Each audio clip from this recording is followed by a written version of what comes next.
Hello students, good evening everybody.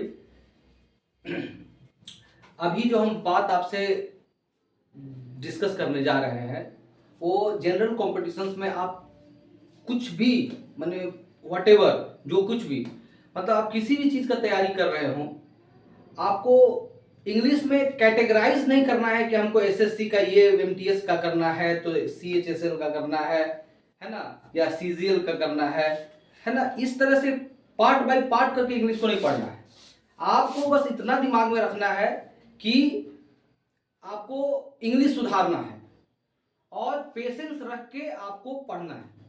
ये नहीं, आप ऐसे समझिए कि अगर आपको पटना से दिल्ली जाना है तो पटना से दिल्ली ठीक है, आपको सीजीएल मतलब सबसे एसएससी का मतलब सीजीएल लेवल का जो तैयारी करता है वो अपने आप में, जैसे एमटीएस से ऊपर हुआ इंटर लेवल वाला, फिर इंटर लेवल के बाद हुआ सीजीएल ग्रेजुएशन लेवल, ये मानते हैं ठीक है। लेकिन आपको सीजीएल जो पकड़ना है, मान लीजिए पटना से आपको दिल्ली आपका डेस्टिनेशन है, मतलब लास्ट आपको वहां पहुंचना है सीजीएल, तो आप ऐसे समझिए कि पटना से दिल्ली तक जाने वाली ट्रेन अगर आप पकड़िएगा तो आपको ऐसे समझिए कि आप मुगल सराय, इलाहाबाद और कानपुर होते हुए गुजरिएगा।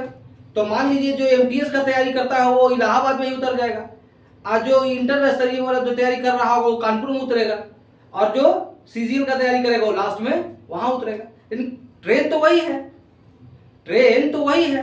कैसा आप करिएगा कि आप इलाहाबाद जाना है तो आपके लिए एक स्पेशल ट्रेन चलाएगा सरकार की, सिर्फ इलाहाबाद जाने वाला चढ़ेगा, कानपुर वाले की मतलब उसी रूट से आप गुजरना। अंग्रेजी तो बस वही है, एक ही चीज है। एक बार आप ग्रामर और वोकेबलरी पर जबरदस्त पकड़ बना लेते हैं तो आपका समाधान हो गया। फिर आप किसी भी चीज का बैठिए, आपका इंग्लिश में कोई समस्या नहीं होगा। लेकिन यहाँ दिमाग में परसेप्शन कुछ अलग लोग बना लेता है कि हम इस चीज का तैयारी कर रहे थे, इसका ऐसे। अरे आप ऐसे भी समझ सकते हैं कि आपको स्पेशलाइजेशन के चक्कर में मत रहिए कि हमको सिर्फ इसी। अरे आप इंग्लिश ऐसा एक सब्जेक्ट है, एक बार बढ़िया से सुधारने पर आपको आजीवन ये काम देगा। सिर्फ आप एग्जाम को क्रैक करके नहीं, नॉलेज के पॉइंट ऑफ व्यू से भी पढ़ना चाहिए। ये नहीं कि सिर्फ अपने आप को एक सीमित दायरा में बांधना नहीं है। इसीलिए कहा जाता है कि न्यूज़पेपर को मतलब गो through any newspaper, English newspaper. आप न्यूज़पेपर इसलिए क्योंकि डेली वो छपता है, और डेली अगर आप पढ़ते हैं, अगर 5 वर्ड्स भी आप अगर डेली उसमें से आप अगर ले लो तो न्यूज़पेपर का पैसा वसूल होगा। समझ गए? इसलिए अच्छा वो ऐसा थोड़ा है कि एसएससी सीजीएल में अबेट एबीएटी अबेट का मतलब होता है घटना, तो उसमें मान लीजिए बैंकिंग के एग्जाम में उसका अबेट का मतलब पढ़ना हो जाएगा, ऐसा नहीं है।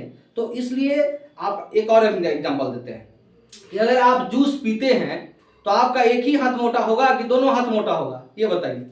जिस तरह से जूस पीने से पूरे शरीर में फायदा करेगा, उसी प्रकार अंग्रेजी ऐसा हम मतलब पढ़ाएंगे या आपको भी ऐसे ही ट्रीट करना चाहिए इंग्लिश को कि आपको हर एग्जाम में आपको वो क्या करेगा, वो फ्रूटफुल होगा। हम जो क्लास आपका आगे और कंटिन्यू करवाएंगे उसमें आप ऐसे समझिए कि होम्योपैथ यानी होम्योपैथी का जो दवा जैसे काम करता है उस प्रकार से मेरा हम जो पढ़ाएंगे अंग्रेजी आपको उस तरह से काम करेगा।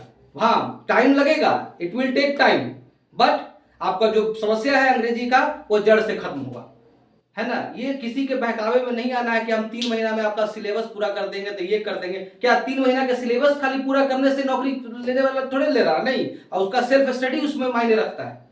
कोर्स तो वो कंप्लीट कर देगा, आप उस पर वर्कआउट कितना किए वो मैटर करता है। इसलिए हम बार बार ये कहेंगे कि पेशेंस रख के टाइम लगे।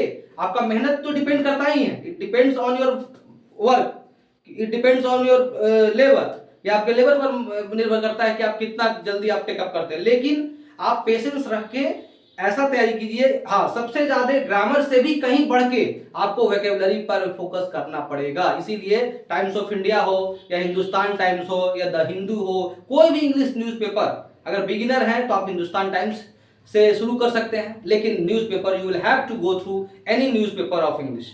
Is it clear? तो जिस तरह से होम्योपैथी का दवा जैसे फायदा करता है, ठीक उसी प्रकार टाइम जो लगे, लेकिन आपका अंग्रेजी एक बार दुरुस्त हो जाएगा तो आप किसी भी एग्जाम में बैठिए, you can easily crack that. आपका हम जो सेक्शन पढ़ा रहे हैं इंग्लिश, उसमें आपका प्रॉब्लमेटिक मतलब आगे नहीं, कुछ सिचुएशन ऐसा नहीं होगा, हम ये कर रहे हैं। क्योंकि मेरे पढ़ाए हुए बच्चे जो भी कोई वो जो मतलब अलग अलग डिपार्टमेंट में, जैसे सीबीआई में एक लड़का काम कर रहा है, और एक क्या कहते हैं आपका ये जीएसटी इंस्पेक्टर जो लड़का निकाला वो 50 आउट ऑफ 50 जो लाया, हो ना, तो वो कहीं ना कहीं हम उसको गाइडलाइन, मेहनत उसी का है, लेकिन जो हम तरीका बताएं आपको इंग्लिश में, अंग्रेजी में आपको जो हम गाइडलाइन जो मतलब आपका आउटलाइन तैयार किया, ऐसे ऐसे ऐसे पढ़ना है, बस उसको वो फॉलो किया और ही क्रैक्ड, और आज वो फाइनली वो ही has become sorry an officer in income tax और GST whatever you can say. But हम, मेरा कहना है कि बस वही ऐसा वो कैटेगराइज करके थोड़े पढ़ा था कि हम इस चीज का ही सिर्फ अंग्रेजी पढ़ेंगे, हम इसी चीज का नहीं, वो दायरा में अपने आप को नहीं बांधना है, ठीक है। तो वोकेबलरी जितना अधिक से अधिक आप अपना उसको एनहांस कर सकते हैं।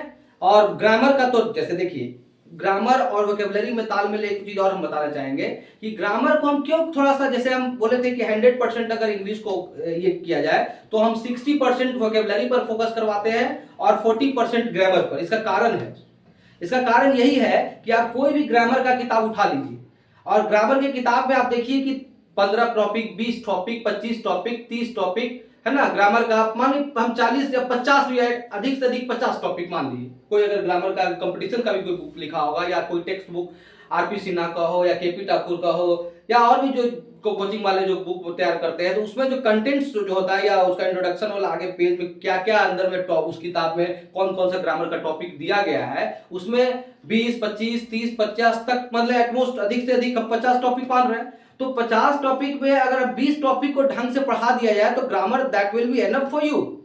या आप, हम कहते हैं ठीक है, उस किताब को 50 टॉपिक के ग्रामर का आपको पढ़ा दिया जाए, तो क्या 50 टॉपिक पढ़ाने के बाद वो फिर तो आप रिवीजन ही नहीं कीजिए उसको, 50 के बाद फिर 1 से फिर 50 तक जाइएगा, फिर 1 से दोहरीकरण तिहरीकरण आप करते रहिएगा। लेकिन वोकेबलरी डेली न्यूज पेपर आप पढ़िए, डेली डेली आपको 2-4 वर्ड नया मिलते रहेगा, उसका कोई, वो आपको जिंदगी के मरते दम तक भी आप अंग्रेजी का नया नया वर्ड सीख सकते हैं, ऐसा है।